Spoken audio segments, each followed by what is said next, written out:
नोकरीच्या मागणीसाठी विधिमंडळावर लोटांगण मोर्चा काढण्याच्या तयारीत असलेल्या मुख्यमंत्री युवा प्रशिक्षणार्थींना शनिवारी पोलिसांच्या लाठ्या खावायला लागल्या. पोलिसांनी मज्जाव केल्यानंतरही मोर्चा काढण्यावर ठाम असलेल्या आंदोलकांना पोलिसांच्या रोषाचा सामना करावा लागला. त्यामुळं शांततेत धरणे आंदोलन होणाऱ्या यशवंत स्टेडियम परिसरात तणावाची परिस्थिती निर्माण झाली.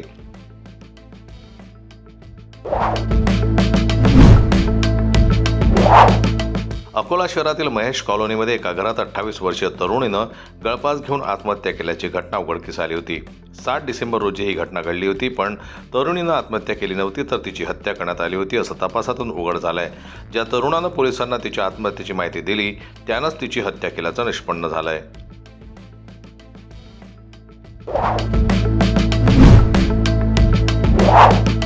जलसमाधी आंदोलनाच्या पार्श्वभूमीवर महसूल मंत्री चंद्रशेखर बावनकुळे यांनी विधिमंडळात गोसीखुर्द प्रकल्पग्रस्तांना बैठकीला बोलावलं. मात्र बैठक न घेताच त्यांना परत पाठवलं. त्यामुळे संतप्त झालेल्या शिष्टमंडळानं अभोगारण आरपार जाणदार अशी घोषणा देऊन भंडाराचा मार्ग धरला. या एकूणच प्रकारामुळे जलसमाधी आंदोलन चिघळण्याची भीती आता निर्माण झाली आहे.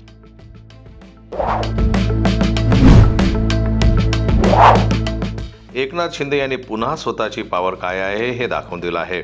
राज्यात आगामी होणाऱ्या महापालिका निवडणुकीत आम्ही वेगळे लढणार असल्याचं भारतीय जनता पक्ष सांगत होतं. मात्र आता त्यांना माघार घ्यावी लागणार आहे, कारण युती करून लढू असं सांगण्यात आलं आहे. उपमुख्यमंत्री एकनाथ शिंदे हे अमित शहा यांना भेटले आहेत. एकनाथ शिंदे यांनी अमित शहा यांना खिशात घातलं आहे ही त्याची किमया असल्यानं मत वंचित बहुजन आघाडीचे प्रमुख प्रकाश आंबेडकर यांनी व्यक्त केलं आहे.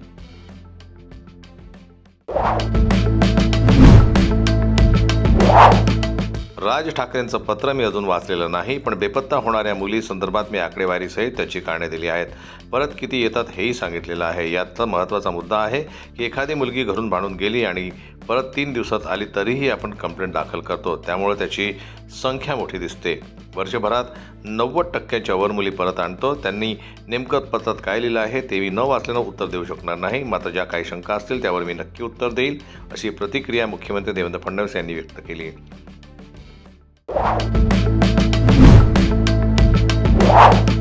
स्थानिक स्वराज्य संस्थांच्या निवडणुकीत पक्षशिस्त मोडत अधिकृत उमेदवारांविरुद्ध उमेदवारी दाखल करणाऱ्या 16 बंडखोरांवर भारतीय जनता पक्षानं कठोर कारवाई केली आहे. 12 डिसेंबर रोजी भाजपचे वाशिम जिल्हाध्यक्ष पुरुषोत्तम चितलांगे यांनी या सर्वांना पुढील 6 वर्षांसाठी पक्षातून निलंबित करण्याचा निर्णय जाहीर केला आहे. पक्षशिस्त भंग करणाऱ्यांबाबत कोणतीही सहानुभूती न दाखवण्याचा निर्धार पक्षाने स्पष्ट केला आहे.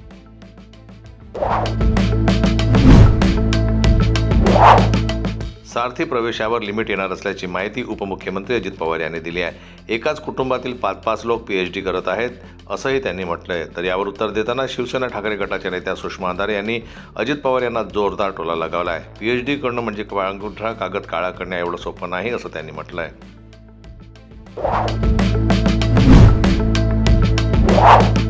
धुरंधर चित्रपट सध्या सर्वत्र चर्चेत आहे. तर अक्षय खन्नाची एंट्री सीन आणि एंट्री टॅगचा वेगळाच फॅन बेस तयार झाला आहे. सोशल मीडियावर सर्वत्र अक्षय खन्ना आणि एंट्री टॅगची चर्चा आहे. सोशल मीडियावर हे ट्रॅक ट्रेंड होत आहे आणि लोक त्यावर खूप नाचत आहेत. खरे तर अक्षय खन्ना चित्रपटात पाकिस्तानमधील रहमान डकैतच्या भूमिकेत आहे.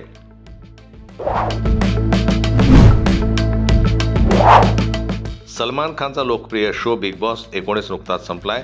गौरव खन्ना या सीझनचा विजेता ठरलाय, तर फरहाना भट ही उपविजेती ठरली. मराठमोळा प्रणित मोरे तिसरा आलाय.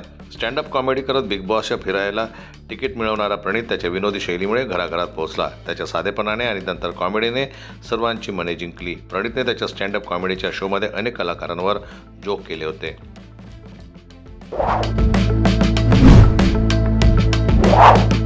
प्रसिद्ध भारतीय कॉमेडियन अभिनेता आणि व्हॉइस आर्टिस्ट सुनील पालनं किस किसको प्यार करू 2 या कॉमेडी चित्रपटाच्या प्रीमियरला हजेरी लावली होती.